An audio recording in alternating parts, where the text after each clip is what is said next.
শফিকুর রহমান সাহেবের নেতৃত্বে আজকে যদি তিনজন নেতা একসাথে হয়ে যায়, আমাদের ছোট ছেলে নাহিদ এবং শেখুল হাদিস মামুনুল হক সাহেব তিনজন যদি একসাথে হয়ে যায়, এক সপ্তাহের মধ্যে আপনার সরকারের পতন হবে। এটা অনিবার্য, এটা ধরে রাখতে পারবেন না।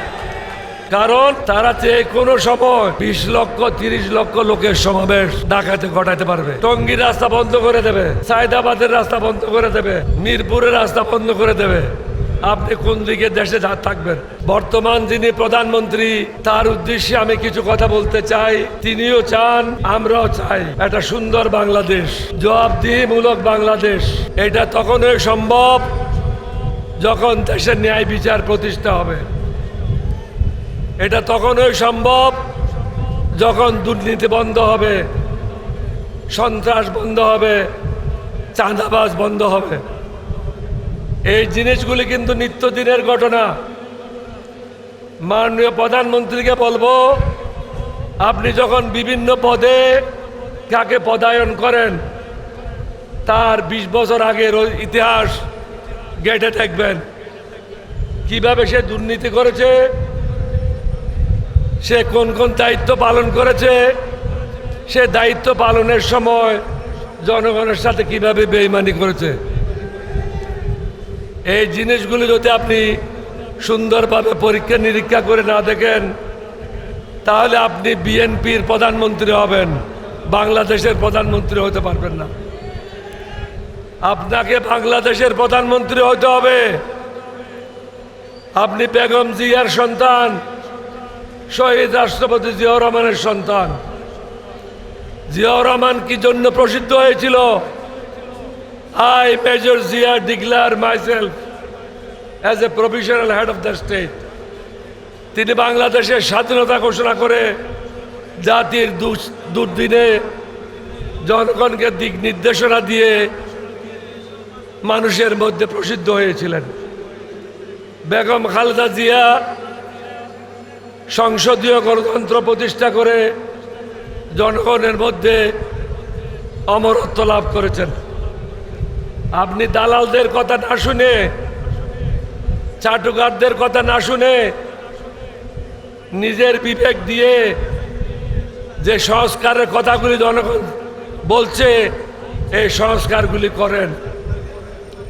আমি 2টা মিটিংয়ে আগেও বলেছি, একটা বিষয় শুধু আপনার অসুবিধা হতে পারে, সেটা হলো একাধারে প্রধানমন্ত্রী, একাধারে সংসদের নেতা, একাধারে দলীয় প্রধান। আমাদের প্রস্তাব ছিল, যিনি প্রধানমন্ত্রী হবেন তিনি দলীয় প্রধান থাকতে পারবেন না। এই বিষয়টা নিয়ে আপনি 11 দলীয় ঐক্য জোটের সাথে কথা বলেন। বাকি কোনো দফা নিয়ে কথা বলার প্রয়োজন নাই। আপনি এটা গ্রহণ করেন, গ্রহণ করে জাতিকে মুক্তি দেন। আপনি একটা জিনিস বুঝতে পারছেন না, জামাতের রাজনীতি 1975 সালের পর থেকে আমি গভীরভাবে পর্যবেক্ষণ করেছি। আজকে তাদের যে শৃঙ্খলা, তাদের দলের মধ্যে যে যেরকম ঐক্য, সশস্ত্র বাহিনীতেও এরকম নাই।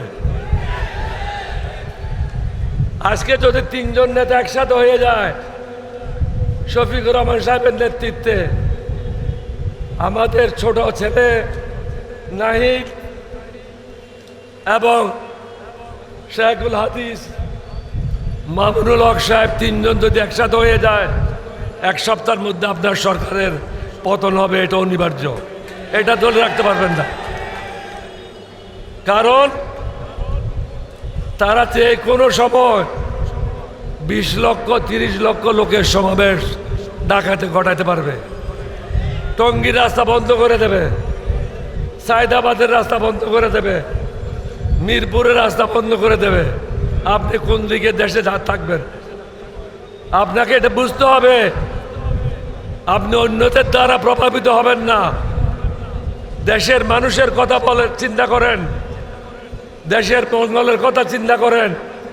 মানুষকেও চিরদিন বেঁচে থাকবে না। মানুষ বেঁচে থাকে তার কর্মের মাধ্যমে, টাকা দিয়ে নয়, পদ দিয়ে নয়। আপনি প্রধানমন্ত্রী, এই জন্য জনগণের মধ্যে বেঁচে থাকবেন না। আপনাকে বেঁচে থাকতে হলে জনগণের আশা আকাঙ্ক্ষা আপনার কর্মের মধ্যে প্রতিফলিত হতে হবে। সেটা হলো জনগণ যে সংস্কার চায় সেই সংস্কার আপনি করেন। মেহরবানি করেন অন্যের কথায় প্রভাবিত না হয়ে বাংলাদেশের মানুষের কথা চিন্তা করেন। এখন আপনি দুর্নীতি বন্ধ করতে পারেন নাই, চাঁদাবাজি বন্ধ হয় নাই, আইন শৃঙ্খলার চরম অবনতি, দ্রব্যমূল্যের ঊর্ধ্বগতি, এবং আপনার দলের লোকেরা দুর্নীতিবাজ যে সমস্ত ব্যবসায়ীরা আছে তাদের ব্যবসায়িক প্রতিষ্ঠানগুলি পাহারা দিচ্ছে। আপনি খবর নিয়ে দেখেন বসুন্ধরা দায়িত্বে কে আছে, সুমিট গ্রুপের দায়িত্বে কে আছে, এস আলমের দায়িত্বে কে আছে? আপনার নেতা, আপনার নেতার ছেলেরা, তারাই পাহারা দিচ্ছে, আপনাকে ভুল পথে পরিচালিত করছে। আপনি যেহেতু বাইরে ছিলেন, বাস্তবের সাথে আপনি এখনো পরিচিত হতে পারেন নাই। আমি অনুরোধ করব সিলেটবাসীর পক্ষ থেকে, আপনি জনগণের প্রধানমন্ত্রী হন, বিএনপির প্রধানমন্ত্রী না। জনগণের প্রধানমন্ত্রী হতে হলে জনগণের আশা আকাঙ্ক্ষার প্রতিফলন ঘটাতে হবে। আমরা চাই জনগণের আশা আকাঙ্ক্ষার প্রতিফলন হোক, অন্যথায় আমাদের সম্মুখে অন্য কোনো রাস্তা খোলা থাকবে না।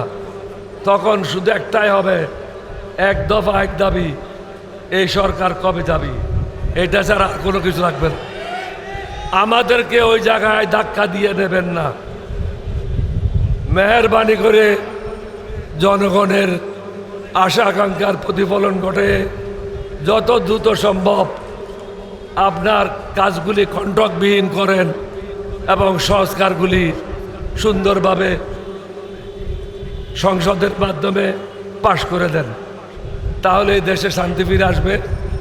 শফিকুর রহমান সাহেব আর নাহিদ, অন্যান্য যারাই আছে, তারা সবসময় তো একটা কথাই বলছে, আমরা সরকারকে সাহায্য করতে চাই। তারা তো এটা বলে নাই সরকার আমরা টেনে হেসে নামাতে চাই। এখন তো মাঝে মাঝে শুনি আপা আসবে, এখন আপা আসবে, আপার সাথে কি দুলাভাইও আসবে কিনা? আপা তো আসবে, কিন্তু এমন সমস্যা সৃষ্টি হচ্ছে সাথে দুলাভাইকেও নিয়ে আসতে হবে।